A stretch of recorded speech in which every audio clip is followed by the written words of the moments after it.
kejahatan kemanusiaan ini dari atas sampai bawah, atau kalau dibolak-balik dari atas sampai bawah, itu merata. Dan hari ini, sampai dengan hari ini, rakyat masih terus ditakut-takuti. Sedianya kami juga membawa bahan-bahan dan saksi di lapangan, tetapi mereka sangat ketakutan dan mereka masih sekarang agresif. Bayangkan, yang tidak mau menjual dikriminalisasi. Pemilik tanah sudah sepuh dalam kondisi sakit dengan selang oksigen dipaksa kedatangan untuk melepaskan haknya.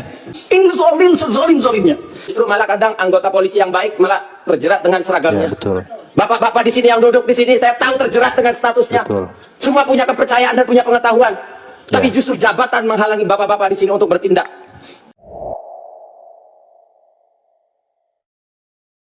Bismillahirrahmanirrahim. Assalamualaikum warahmatullahi ta'ala wabarakatuh. Sahabat Hova Official dimanapun berada, terkait polemik proyek pembangunan PSN PIK 2 hingga saat ini masih memanas ya, yang mana masyarakat Banten menolak keberadaan pembangunan proyek PSN PIK 2. Alasan daripada masyarakat Banten ini menolak keberadaan proyek PSN PIK 2 ini, diantaranya proyek PSN PIK 2 ini sangat amat merugikan bagi masyarakat Banten terkhusus. Mengutip daripada perkataan Kang Mahesa Al-Bantani, yaitu salah seorang warga masyarakat Banten yang begitu amat paling terdepan menolak keberadaan pembangunan PSN PIK 2, ini dinilai akan adanya kristenisasi di tanah Banten.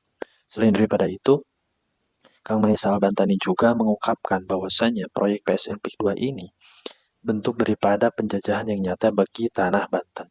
Karena sejatinya proyek PSN PIK 2 nantinya ketika sudah selesai, kata Kang Mahesa Al-Bantani, ini akan diperuntukkan bukan bagi masyarakat Banten, tetapi diperuntukkan bagi warga negara asing terkhusus Cina.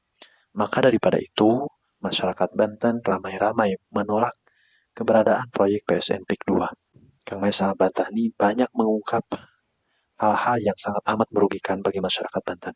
Yang terdampak atas proyek PSN PIK 2 ini, sebahagian masyarakat Banten yang memiliki tanah yang berdekatan dengan proyek PSN PIK 2 ini dibeli secara paksa dengan harga yang tidak masuk akal. Mereka memaksa dengan preman-premannya untuk membeli tanah-tanah tersebut untuk dijadikan proyek PSN PIK 2 tersebut. Nah, dalam kasus ini, dalam polemik proyek PSN PIK 2 ini, akhirnya masyarakat Banten sudah berhasil masuk ke gedung DPR RI Provinsi Banten. Yang mana dalam penyampaian aspirasinya ini, penyampaian suara masyarakat Banten ini terkait PSN PIK 2 ini sangat amat memanas. Banyak sekali ungkapan-ungkapan yang sangat menyakitkan. Untuk kita lihat bersama apa yang menjadi kekesalan-kekesalan daripada masyarakat Banten terkait adanya proyek PSN PIK 2 tersebut. Maka daripada itu, mari kita simak terlebih dahulu ungkapan-ungkapan daripada warga masyarakat Banten yang mana dalam hal ini mengutarakan hal-hal yang sangat amat dinilai merugikan masyarakat Banten. Mari kita simak bersama-sama videonya. Artinya bahwa ini betul-betul secara sistemik, secara terstruktur, kejahatan kemanusiaan ini dari atas sampai bawah, atau kalau dibolak-balik dari atas sampai bawah, itu merata. Dan hari ini, sampai dengan hari ini, rakyat masih terus ditakut-takuti. Sedianya kami juga membawa bahan-bahan dan saksi di lapangan, tetapi mereka sangat ketakutan dan mereka masih sekarang agresif mendatangi pemilik-pemilik lahan. Bayangkan, yang tidak mau menjual dikriminalisasi. Masya Allah. Saksinya ada, buktinya ada, orangnya ada. Dan bukan cuma satu, banyak. Kita bisa bayangkan dengan sisi kemanusiaan kita. Pemilik tanah sudah sepuh dalam kondisi sakit dengan selang oksigen dipasang, dipaksa kedatangan untuk melepaskan haknya. Ada oknum polisi di situ, ada oknum pengacara di situ. Ini apa? Kemana negara? Ini zolim sezolim-zolimnya. Ya, betul. Kan saya mulai paham, mulai mengerti kenapa selama ini pengurukan yang begitu masif, pemagaran yang begitu masif, semua pejabat diam di kabupaten maupun di provinsi Banten. Kenapa? Karena mereka lah yang menandatangani produk-produk perda ini. Demikian tambahan dari saya. Insya Allah akan dilengkapi oleh Saudara Mahesa. Sebelah saya singkat saja.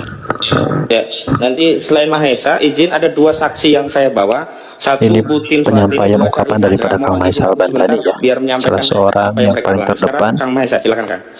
membela rakyat Banten. Bismillahirrahmanirrahim. Singkat saja pimpinan, saya ingin melaporkan temuan di lapangan.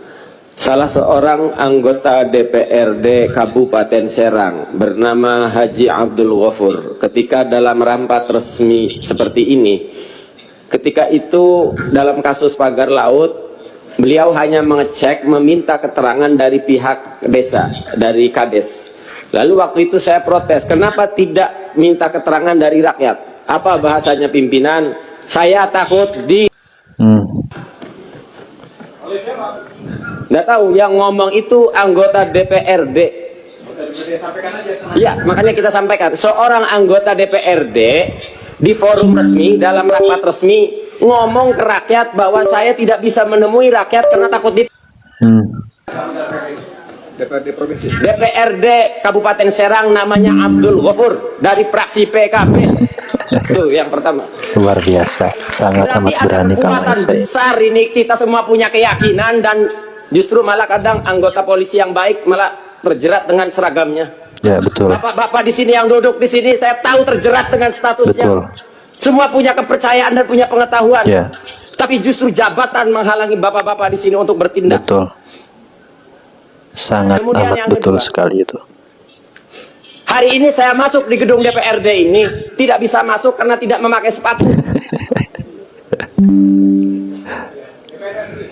DPR RI, maaf. DPR RI. Tapi aguan mengurus sungai masih bebas sekarang, Bapak Pimpinan. Tidak Polri, tidak TNI, tidak Dewan, tidak Menteri. Kenapa di negeri ini tidak ada yang berani sama orang yang namanya aguan? Saya bahkan tidak masuk di gedung milik rakyat hanya karena tidak pakai sepatu. Tapi aguan mengurusi sungai, tanah bengkok. Dan terakhir saya menemukan satu lagi, Bapak Pimpinan, di BPN ada salah seorang anggota BPN Kabupaten Serang ngomong langsung saat rapat resmi, kata salah seorang anggota BPN, lo bagus Mahesa, tanahnya dijual 23.000 daripada digusur. Yang ngomong pegawai resmi anggota BPN. Mantap. Ibu tolong dengerin Bu, Ibu dari BPN Bu. Ini rakyat bicara Bu. Sangat amat berani ya Kang Mahesa ini. Ya diteruskan aja, diteruskan. Kita semua mendengar kok. Betapa sakit anggota dewannya katanya takut di... Betapa sakitnya kami rakyat Banten. Salah seorang anggota BPN ngomong, oh lebih baik dijual 3.000 daripada digusur. Saya hanya bisa melaporkan itu saja. Sampai suatu ketika, sampai saya ngomong pernah kayak orang ngecaprak pimpinan. Jadi kalau pemerintah negara tidak mampu menangani satu aguan, Ya. PIK 2, maka tolong jadikan Banten zona bebas hukum 48 jam, biar kami rakyat yang bertindak, pimpinan. Sekian, terima kasih. Mantap. Ya, baik sahabat official. Telah kita dengarkan dan lihat bersama bagaimana tadi penyampaian daripada masyarakat Banten. Salah satu di antaranya ada Kang Mahesa Al-Bantani, yang mana beliau ini merupakan salah seorang daripada masyarakat Banten yang paling terdepan menyuarakan penolakan terhadap pembangunan PSN PIK 2. Dan telah kita dengarkan bersama bagaimana tadi ungkapan-ungkapan daripada masyarakat Banten, di antaranya tadi Kang Mahesa Al-Bantani, dan salah seorang di antaranya yang tadi beliau mengungkapkan betapa tidak ada rasa kemanusiawian mereka-mereka yang menjadi backingan daripada proyek PSN PIK 2 tersebut membeli tanah daripada warga masyarakat Banten untuk dijadikan proyek PSN PIK 2 dengan cara yang sangat amat tidak manusiawi. Si bapak tersebut dengan keadaan sakit-sakitan itu dibeli tanahnya secara paksa oleh yang membackingi proyek PSN PIK 2 tersebut. Selain daripada itu, Kang Mahesa Al-Bantani juga menyentil daripada instansi pemerintahan, salah satu di antaranya anggota-anggota DPR, DPRD, DPR RI. Yang mana dalam hal ini Kang Mahesa sangat amat menyesalkan betapa ketika masyarakat Banten, rakyat Banten sedang merasakan ditindas oleh adanya pembangunan proyek PSN PIK 2 ini, seakan-akan anggota-anggota DPR RI maupun DPRD ini acuh terhadap adanya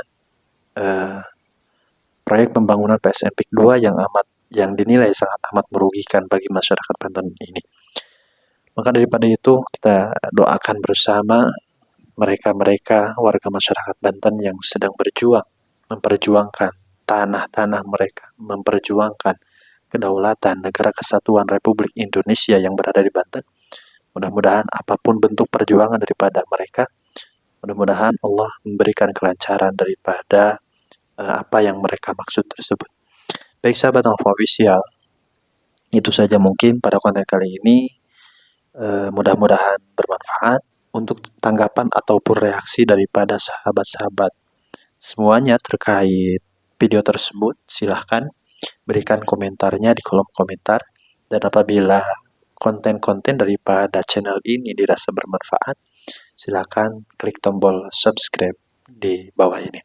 Wallahul muwaffiq ila aqwamit thoriq. Assalamualaikum warahmatullahi taala wabarakatuh.